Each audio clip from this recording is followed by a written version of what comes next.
Turn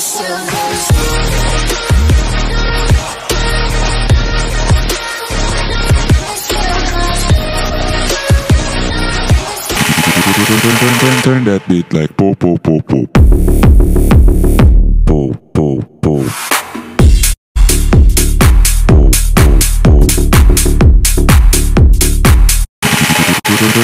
Turn that beat like po po po po.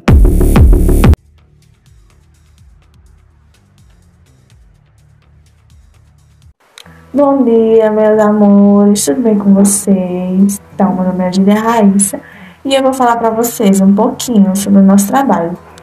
Então, o citoplasma é um espaço intracelular entre a membrana plasmática e o involucro nuclear em seres eucariontes, enquanto nos seres procariontes corresponde à totalidade da área intracelular.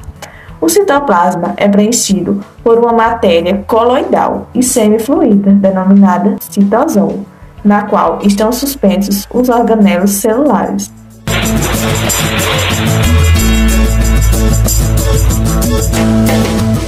Citoplasma é o nome dado à região interna da célula, sendo na célula eucarionte localizada entre as membranas plasmática e a membrana do núcleo. Como a célula procarionte não possui núcleo definido, podemos dizer que a citoplasma é sua região interna.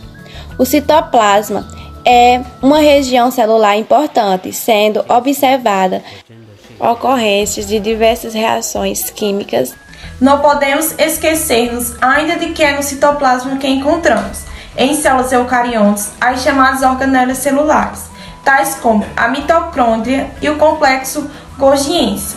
A região localizada entre as organelas é chamada de matriz citoplasmática, ou citosol, e apresenta consistência gelatinosa. O citoplasma nas células eucariontes corresponde ao conteúdo celular localizado entre a membrana plasmática e o núcleo da célula. Nesse local encontram-se várias organelas, tais como mitocôndrias, lisossomos, retículo endoplasmático e o complexo golgiense. No citoplasma são encontrados também grânulos de glicogênio, inclusões lipídicas e uma rede de proteínas chamada citoesqueleto. Entre as organelas celulares temos a matriz citoplasmática, também conhecida como citossol. No citossol, várias moléculas estão dissolvidas, o que lhe confere consistência em gel, sendo composto basicamente por água. Também, porém, outras substâncias estão neles, dissolvidas como carboidratos, proteínas, aminoácidos, lipídios e alguns outros. É no citoplasma também que observamos a presença de citoesqueleto, uma espécie de rede formada por proteínas. O citoesqueleto é constituído pelos filamentos de actina, microtúbulos e filamentos intermediários. Essa rede complexa de filamentos apresenta variadas funções, das quais podemos destacar a sustentação mecânica da célula, a participação do processo de divisão celular, a organização das organelas dentro da célula. A determinação do formato de célula é também a movimentação do citoplasma, que pode garantir até mesmo a movimentação toda a célula.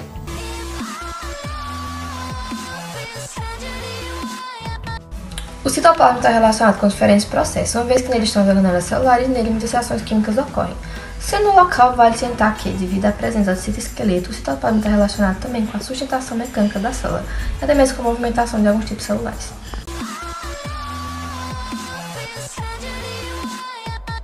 Os movimentos citoplasmáticos ocorrem devido à ação do citoesqueleto.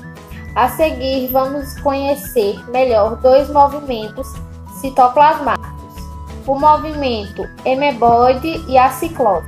Nos movimentos ameboides, como o nome indica, podem ser observados, por exemplo, nas amebas. Entretanto, outras células também os realizam, como os leucócitos. Nos movimentos ameboides, observamos o surgimento de extensões celulares chamadas de pseudópodes, do grego pseudos, falso, e pode, pés, que garantem o deslocamento da célula. Esses pseudópodes surgem devido a interações de filamentos de actina e miosina. Ciclose é um processo observado nas células vegetais, em que se verifica as transformações da corrente plasmática celular no interior. Esse movimento circular ajuda na distribuição da substância dentro da célula.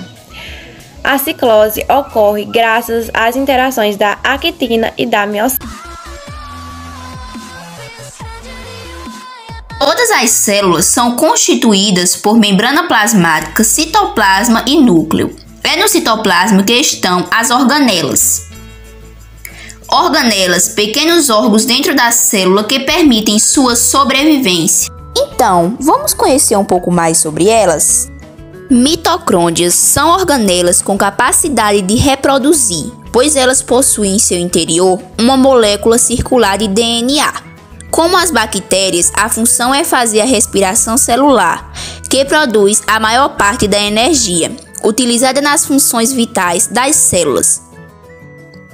Ribossomos são organelas que podem estar livres no citoplasma ou presa ao retículo endoplasmático rugoso, que a gente já vai conhecer. Que a função dele é participar da síntese de proteína. Existem dois tipos de retículo endoplasmático, liso e rugoso. O retículo endoplasmático liso não tem ribossomos grudados e é responsável pela produção de lipídios, que irão fazer parte das membranas celulares. O retículo endoplasmático rugoso se chama assim por ter ribossomos grudados. Ele participa da síntese de proteínas e do transporte de substâncias, também chamado de complexo de Golgi ou aparelho de Golgi, ou ainda complexo golgiense. Essa organela tem como função armazenar, exportar proteínas produzidas no retículo endoplasmático rugoso. Os lisossomos são pequenas bolsas carregadas de enzimas digestivas e sua função é digerir moléculas orgânicas ou partes da célula que não são mais necessárias. Os peroxisomos ajudam na respiração celular e na neutralização dos efeitos tóxicos de substâncias como álcool, por exemplo. Os vacúolos são muito comuns nas células vegetais e têm função de reserva de substâncias como a seiva e a água. Os plastos estão presentes apenas em células vegetais ou de algas e podem ser de três tipos básicos. Os leoplastos, que não têm cor, armazenam âmido, que é reserva energética das plantas, estão presentes em alguns tipos de raízes e caules. Os cromoplastos são responsáveis pela cor de frutos, flores e folhas, e também de raiz, como as da cenoura. Existem os xantoplasmas de cor amarela e os eritoplastos de cor vermelha. Os cloroplastos possuem cor verde por causa da clorofila e são responsáveis pela fotossíntese. A forma e o tamanho dessas organelas varia conforme o tipo de célula de um organismo que se encontram. E aqui então a gente tem uma célula vegetal e uma célula animal.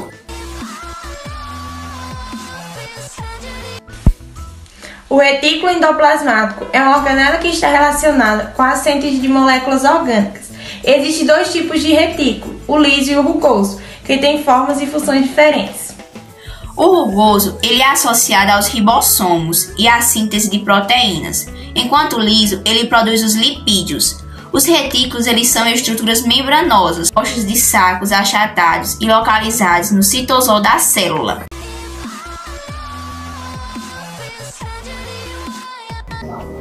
O retículo endoplasmático, quando associado aos ribossomos, adquire uma aparência áspera, motivo pelo qual é chamado de rugoso ou granuloso. Está localizado no citoplasma, próximo ao núcleo, sendo sua membrana uma continuação de membrana nuclear externa. A proximidade com o núcleo torna-se síntese de proteínas mais eficiente, uma vez que o RRR pode enviar rapidamente um sinal para o núcleo, iniciar o processo de transcrição do DNA e ainda quando há proteínas deformadas ou desbrodadas inativas, há um sinal específico para melhorar o processo. Caso contrário, será sinalizado que a célula deve ser encaminhada para um monte programada, ou seja, apoptose. O retículo endoplasmático liso não possui ribossomos ligados à sua membrana e por isso parece liso. A sua função é basicamente participar da produção de moléculas de lipídios, em especial filosopódios, que irão compor a membrana das células.